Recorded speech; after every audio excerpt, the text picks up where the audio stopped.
Warning! Oh no! Oh no! FBI? Who is this FBI? What are they trying to warn us about?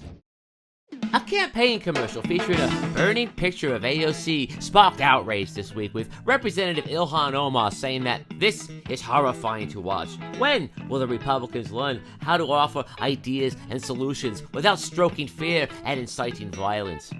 Did she mean stoking fear? Because she's obviously got stroking on the brain, but you know what? These are pretty ironic words coming from a lady who is not only in bed with someone else's husband, but with Hamas and the Islamic State, who never use fear and incite violence, right? As far as being in bed, I meant the latter figuratively speaking, but with her track record of marrying her brother, then marrying another man, only to wind up in bed with another woman's man, who the fuck knows with Representative Open for Suggestions Omar? And this new guy, he's got no idea what he's getting himself into, man. Little advice. Never date a woman where the fear of a fight ending in her body bombing your house like an Israeli embassy is a looming possibility. But hey, it's just some lady doing something, am I right? However, the more I think about it, you'd have to be some kind of glutton for punishment to end up with somebody like her anyway. If you know what I mean? Huh? Huh? Bring out the gimp. I think the gimp's sleeping. Well, I guess you just have to go wake him up now, won't you?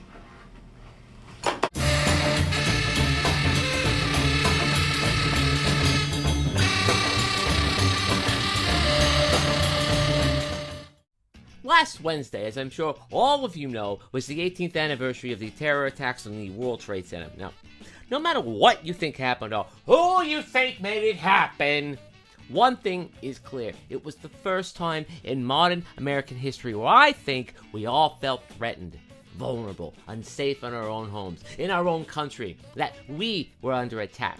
From the moment the networks broadcast the news that the first plane hit the North Tower, all programs and commercials were suspended.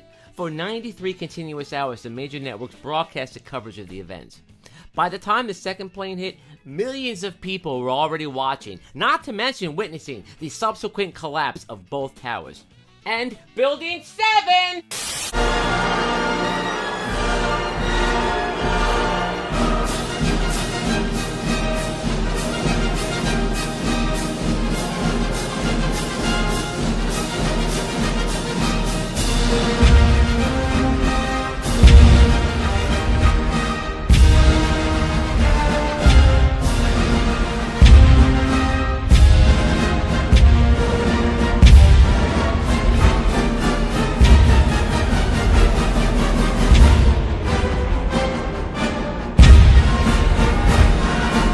And I mean this fast. But that's another video. The psychological effects of seeing these events unfold, and especially the collapse of both towers, fuck man, it cannot be measured. Now, add the fact that you lost a loved one, a child, brother, sister, parent, spouse, coupled with possible survivor's guilt that you were supposed to be there too, and you have this gentleman, Nicholas Harris Jr., who lost his mother that day in the South Tower, and who also worked in the South Tower, but was out of town on a business trip that day.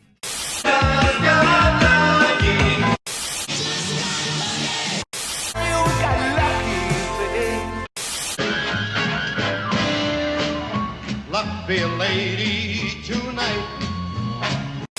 Mr. Harris was at Ground Zero on Wednesday as a participant in the annual reading of the victims' names. He was obviously doing the H's because his name is Harris. Oh, no shit. Nice detective work there, Columbo. Thank you very much. But it wasn't his personal and tragic connection to these personal and tragic events that placed Mr. Harris in the national spotlight. It was his t-shirt and the message of that t-shirt, and the reason that I'm now calling him Balls of Steel Harris. Some people did something? Ha ha! This, of course, in reference to Representative Ilhan Omar's quote during an event where she was speaking for CARE, the Council on American Islamic Relations. I mentioned both her and this council, albeit briefly, in my video, The Mount Rushmore of Dumb. But it wasn't just his t-shirt. He has some choice words for the dingbat, too. Some people did something. Today I am here to respond to you exactly who did what to whom. Madam, Objectively speaking, we know who and what was done. There is no uncertainty about that. Why your confusion? On that day, 19 Islamic terrorist members of Al-Qaeda killed over 3,000 people and caused billions in dollars of economic damage. Is that clear? We are here today, Congresswoman, to tell you and the squad just who did what to whom. Show respect in honoring them, please. First, let's shine a light on CARE for just a moment to see just who the fuck Representative Ilhan Omar was speaking to that day when she made that nonchalant comment. Interestingly enough, at least from where I'm sitting, the very first article I came across that wasn't blowing smoke up my ass trying to sell me the concept that this organization is to build coalitions that promote justice and mutual understanding, like a used car salesman trying to sell me a 1972 Ford Pinto way over market price as a safe and reliable car.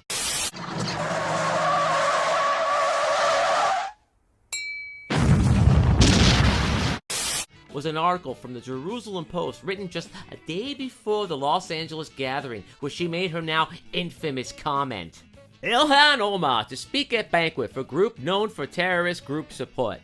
The title's not very catchy, but the hook will bring you back. CARE has a long history of affiliation with Hamas and Hezbollah. Go join your friends, you wiggle.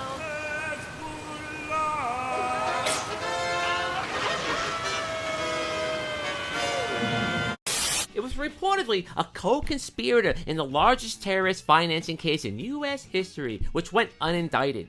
Now, I know what you're saying to yourself. You're saying, Squeezel, which is an odd thing to be saying to yourself. Whatever on earth is this case that you speak so freely of? Well, I'm glad you thought! The case in question is the U.S. versus Holy Land Foundation for Relief and Development.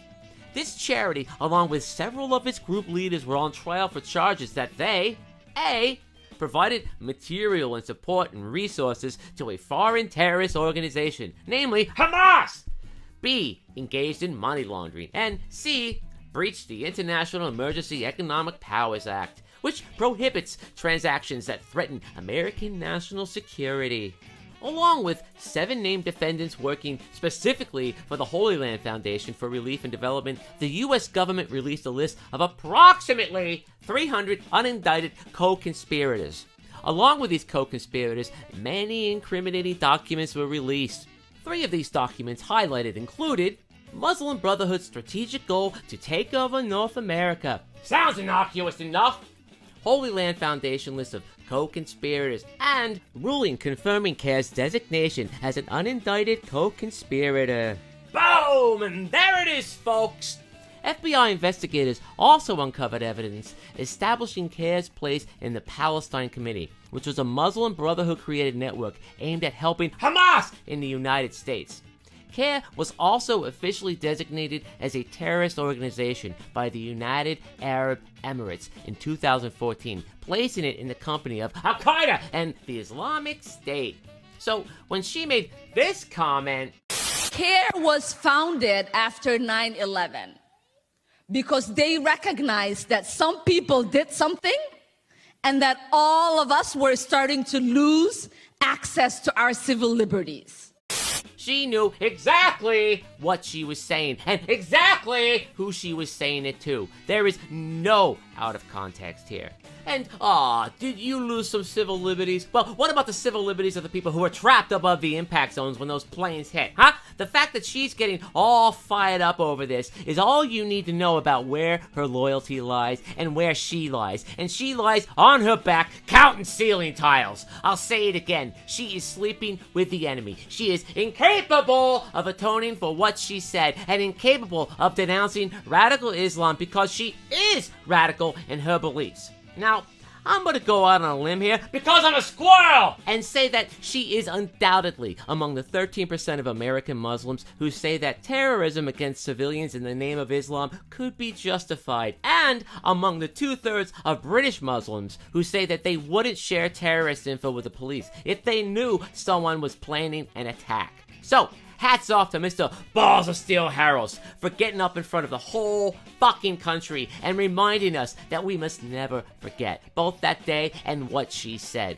The patriotism and the pride that was displayed after 9/11 was unlike anything I had ever felt or seen in my life. The flag flew high, and people were ready to die for those who already had. And Mr. Balls of Steel Harris is right when he says it's dwindling down a bit. Like all victims, family members of victims, we all hurt. And as we know, to some extent, 9/11, we say never forget, but it's dwindling down a bit. Not for you. I don't remember where I was when I first heard that quote, some people did something, but it tore my heart apart. Memories fade. Life moves on, for most of us, while there are still many stuck in that day. And we need those voices now more than ever to keep that feeling alive. Time might heal all wounds, but that doesn't mean it shouldn't leave a scar. Holy shit, has that been said before? Write that down. The surviving suspects hastily escaping, leaving behind at least 21 gas canisters that can be seen in the rubble. Those canisters, officials believe, were intended for powerful truck bombs. We're not dealing with the lone wolf offender. We are seeing a group of people who came together for a common cause, and that's to commit mass murder. In local news, a run-over squirrel is remembered as frantic and indecisive. What you're about to see is a Channel 4 News exclusive. His name is Nutty the Squirrel, and he's 3 years old. How about that? That squirrel can water ski. Oh.